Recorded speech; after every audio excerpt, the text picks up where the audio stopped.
Mutton chicken liver ತಿನ್ನೋದು ಆರೋಗ್ಯಕ್ಕೆ ಅಪಾಯನಾ? ಅಷ್ಟಕ್ಕೂ ಬಾಣಂತಿಯರು ತಿಂದರೆ ಏನಾಗುತ್ತೆ ಹೇಳ್ತೀವಿ ಕೇಳಿ.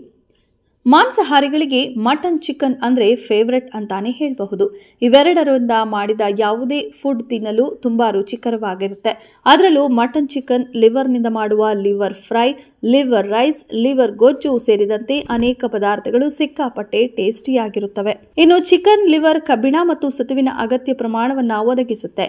ಕಬ್ಬಿಣವು ನಿಮ್ಮ ದೇಹದ ಆಮ್ಲಜನಕವನ್ನು ಪರಿಣಾಮಕಾರಿಯಾಗಿ ಬಳಸಲು ಮತ್ತು ಹೊಸ ಕೆಂಪು ರಕ್ತ ಕಣಗಳನ್ನು ಉತ್ಪತ್ತಿ ಮಾಡಲು ಸಹಾಯಕವಾಗಿದೆ. ಒಂದು ಚಿಕನ್ ಲಿವರ್ನಲ್ಲಿ 5.12 ಮಿಲಿಗ್ರಾಂ ಕಬ್ಬಿಣಾಂಶವಿದೆ. ಹಾಗಾಗಿ ಚಿಕನ್ ಮಟನ್ ಲಿವರ್ ತಿನ್ನಲು ಚಿಕ್ಕವರಿಂದ ಹಿಡಿದು ದೊಡ್ಡವರವರೆಗೆ ಇಷ್ಟಪಡ್ತಾರೆ. ಹೀಗಿದ್ರೂ ಕೆಲ ಮಂದಿಯಲ್ಲಿ ಚಿಕನ್ ಮಟನ್ ಲಿವರ್ ಸೇವನೆ ಆರೋಗ್ಯಕ್ಕೆ ಒಳ್ಳೆಯದಾ ಎಂಬ ಪ್ರಶ್ನೆ ಕಾಡುತ್ತಿದೆ. ಇನ್ನು ಈ ಬಗ್ಗೆ ಕೆಲವೊಂದಿಷ್ಟು ಇಂಟ್ರೆಸ್ಟಿಂಗ್ ವಿಚಾರವನ್ನ ಪೌಷ್ಟಿಕ ತಜ್ಞರು ಹಂಚಿಕೊಂಡಿದ್ದಾರೆ.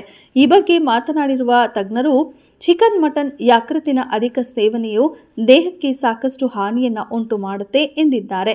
ಲಿವರ್ ಅಥವಾ ಯಕೃತ್ತಿನಲ್ಲಿ ತುಂಬಾ ಕೊಲೆಸ್ಟ್ರಾಲ್ ಇರುವುದರಿಂದ ಈಗಾಗಲೇ ಅಧಿಕ ಕೊಲೆಸ್ಟ್ರಾಲ್ ಸಮಸ್ಯೆಯಿಂದ ಬಳಲುತ್ತಿರುವವರು ಇವುಗಳನ್ನು ತಿನ್ನಬಾರದು. ಯಾಕಂದರೆ ಇದು ಹೃದಯ ರೋಗದ ಅಪಾಯವನ್ನ ಹೆಚ್ಚಿಸಬಹುದು ಎಂದು ಮತ್ತೋರ್ವ ತಜ್ಞರು ಕೂಡ ಹೇಳಿಕೊಂಡಿದ್ದಾರೆ.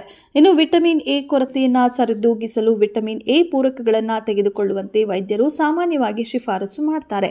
ಹಾಗಂತ ಅತಿಯಾಗಿ ಲಿವರ್ ಸೇವಿಸಬಾರದು. ಯಾಕಂದರೆ ಕೆಲವು ಔಷಧಿಗಳನ್ನು ನಿಯಮಿತವಾಗಿ ತೆಗೆದುಕೊಂಡಾಗ ಮಾತ್ರ ವಿಟಮಿನ್ ಎ ಯೊಂದಿಗೆ ಲಿವರ್ ಪರಸ್ಪರ ಪ್ರಕ್ರಿಯೆಗೊಳ್ಳುವ ಸಾಧ್ಯತೆ ಇದೆ. ಆದ್ದರಿಂದ ಆ ಔಷಧಿಗಳನ್ನು ನಿಯಮಿತವಾಗಿ ತೆಗೆದುಕೊಳ್ಳುವವರು ಲಿವರ್ ಸೇವನೆಯನ್ನ ನಿಯಂತ್ರಿಸಬೇಕು. ನೀವು ಹೃದಯ ಸಮಸ್ಯೆಗಳು ಮತ್ತು ಅಧಿಕ ರಕ್ತದೊತ್ತಡದ ಸಮಸ್ಯೆಯಿಂದ ಬಳಲುತ್ತಿದ್ದರೆ ಲಿವರ್ ತಿನ್ನುವುದನ್ನು ತಪ್ಪಿಸುವುದು ಉತ್ತಮ. ತಜ್ಞರ ಪ್ರಕಾರ ಕೋಳಿ ಮಾಂಸವು ಕ್ಯಾಲ್ಸಿಯಂ, ವಿಟಮಿನ್ಗಳು, ಫೈಬರ್ನಂತಹ ವಿವಿಧ ಪ್ರಯೋಜನಕಾರಿ ಅಂಶಗಳನ್ನು ಒಳಗೊಂಡಿದೆ. ಚಿಕನ್ ಮಾಂಸವು ದೃಷ್ಟಿ ಸುಧಾರಿಸುವ ವಿಶೇಷ ರೀತಿಯ ವಿಟಮಿನ್ ಅನ್ನು ಹೊಂದಿರುತ್ತೆ. ಅದಲ್ಲದೆ ದೇಹದಲ್ಲಿನ ಕ್ಯಾಲ್ಸಿಯಂ ಮೂಳೆಗಳು ಮತ್ತು ಹಲ್ಲುಗಳನ್ನು ಬಲಪಡಿಸುತ್ತೆ. ಅಲ್ಲದೆ ಬೆಳೆಯುತ್ತಿರುವ ಮಕ್ಕಳಿಗೆ ಪೌಷ್ಟಿಕಾಂಶ ಒದಗಿಸುವಲ್ಲಿ ಚಿಕನ್ ಪ್ರಮುಖ ಪಾತ್ರ ವಹಿಸುತ್ತೆ. ಆದರೆ ಯಾವುದೇ ಪದಾರ್ಥವಾದರೂ ಮಿತವಾಗಿ ಸೇವಿಸುವುದು ಉತ್ತಮ ಎಂದು ವೈದ್ಯರು ಎಚ್ಚರಿಕೆ ನೀಡುತ್ತಾರೆ. ಹಾಗಾಗಿ ಚಿಕನ್ ಸೇವನೆ ಮಕ್ಕಳು ಮತ್ತು ವಯಸ್ಕರಿಗೆ ಒಳ್ಳೆಯದು. ಇದು ಆಹಾರದಲ್ಲಿರುವ ವಿಟಮಿನ್ ಎ ಮತ್ತು ಬಿ ಉತ್ತಮ ದೃಷ್ಟಿಯನ್ನು ಕಾಪಾಡಿಕೊಳ್ಳಲು ಸಹಾಯ ಮಾಡುತ್ತೆ. ಅದರಲ್ಲೂ ಮಧುಮೇಹಿಗಳಿಗೆ ಕೋಳಿ ಮಾಂಸವು ತುಂಬಾ ಪ್ರಯೋಜನಕಾರಿಯಾಗಿದೆ. ಇದು ದೇಹ ದುರ್ಬಲವಾಗಿರುವವರಲ್ಲಿ ತೂಕ ಹೆಚ್ಚಾಗುವುದು ಮತ್ತು ದೈಹಿಕ ಬೆಳವಣಿಗೆ ಕೂಡ ಅಗತ್ಯ. ಆದರೆ ಮಾಂಸ ಸೇವನೆಯಿಂದ ದೇಹದಲ್ಲಿ ಅಗತ್ಯಕ್ಕಿಂತ ಹೆಚ್ಚು ವಿಟಮಿನ್ ಎ ಸಂಗ್ರಹವಾಗಬಹುದು.